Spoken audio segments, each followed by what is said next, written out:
예, 저 국방부 장관님, 조현천 기무사령관이 어디 지금 도망간 겁니까?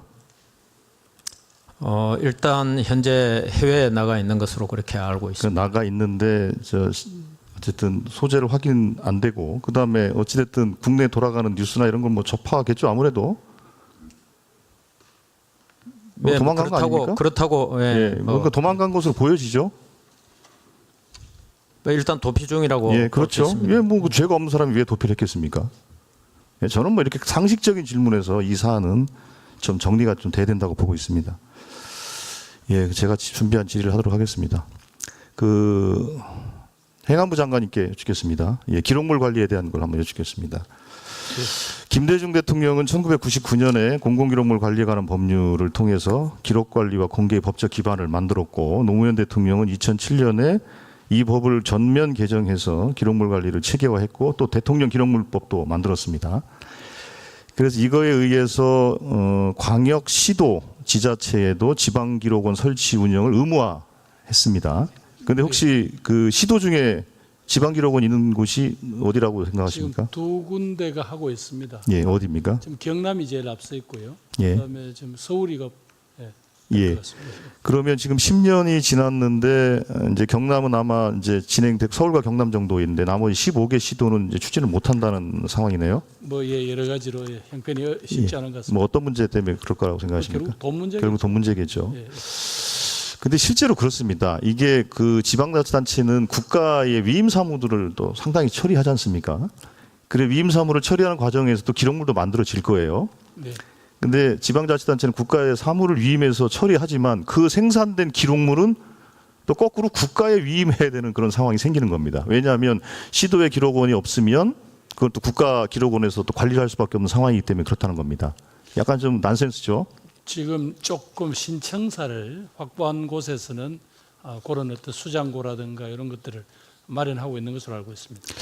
예, 그래서 관련해서 뭐 지자체 재정도 어렵고 물론 이번에 뭐 재정 분권 조치를 했습니다만 그래서 국가기록원으로 하여금 시도와 협의해서 지방기록원 설치에 대한 계획을 좀 세우고 그 재정 계획까지 포함해서 중앙정부의 지원 내용까지 포함해서 계획을 좀 세워주실 걸 요청을 드리겠습니다.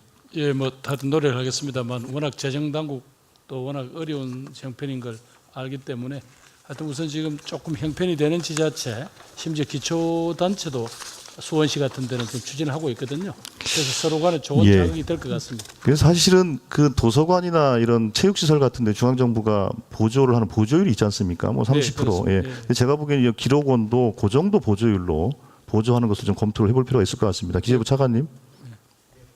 예, 이렇게 예. 검토 좀 해주십시오.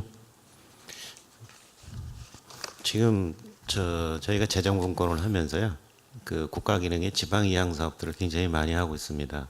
근데 아마도 이 사업을 국가가 또 지원하기 시작하면은 가장 먼저 또 검토 대상에 오를 것 같은 그런 좀. 예, 근데 부분이 좀 있습니다. 예. 17개 시도니까요. 예, 한번 검토를 해주시기 바랍니다. 잘 알겠습니다. 예, 네네. 감사합니다.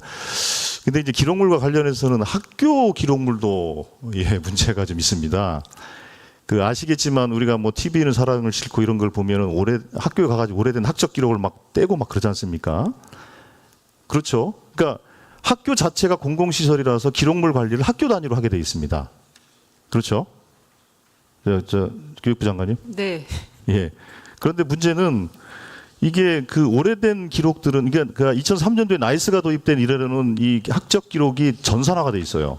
예. 그런데 그 이전 기록들은 다 이게 서류로 돼 있습니다. 네. 그러니까 뭐 심지어는 100년 된 서류도 있어요. 100년 이상 된 학교 같은 경우는 그렇습니다. 네. 영구 보존해야 되는 기록들이 있는 것이니까. 네. 근데 문제는 그게 이제 자꾸 낡아지면서 파손의 위험성도 있고요. 네. 어쨌든 그런 심각한 상황입니다. 그래서 그거를 전산화하는 작업들을 시도교육청별로 하는데 예. 이제 돈이 좀 여유가 있는 서울시 교육청은 아마 전산화 작업들이 많이 진행된 모양인데 예. 다른 지자체 시도교육청은 아마 엄두도 못 내는 것 같아요. 네, 그렇습니다. 예, 그렇죠. 네. 그런데 문제는 여기서 또 발생하는 게 뭐냐면 기록물 관리에 대한 주체는 사실은 교육부가 시도교육청을 상대로 해서 기록물 관리에 대해서는 이래라 저래라 할 수가 없어요.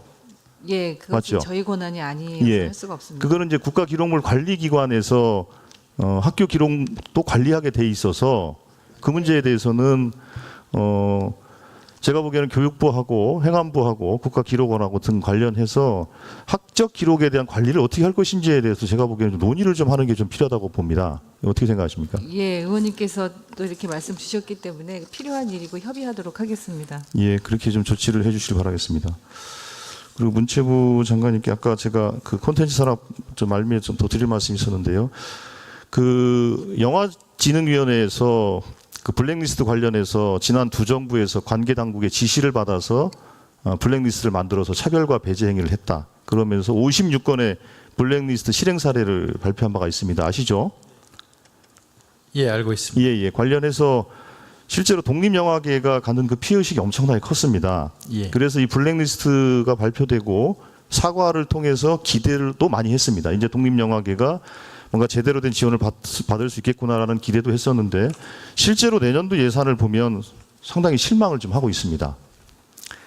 예, 실제로 그 독립영화 부분에 대해서 개별 사업에 대해서 오히려 동결되거나 삭감된 경우도 있습니다.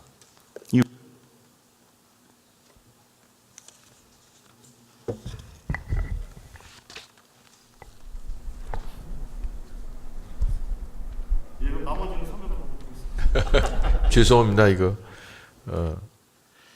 네, 독립영화 관련 예산이 반영이 일부 못된 것이 있습니다.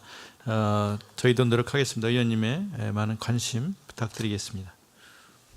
예, 수고하셨습니다. 예, 다음은 존경하는 송원석 의원님.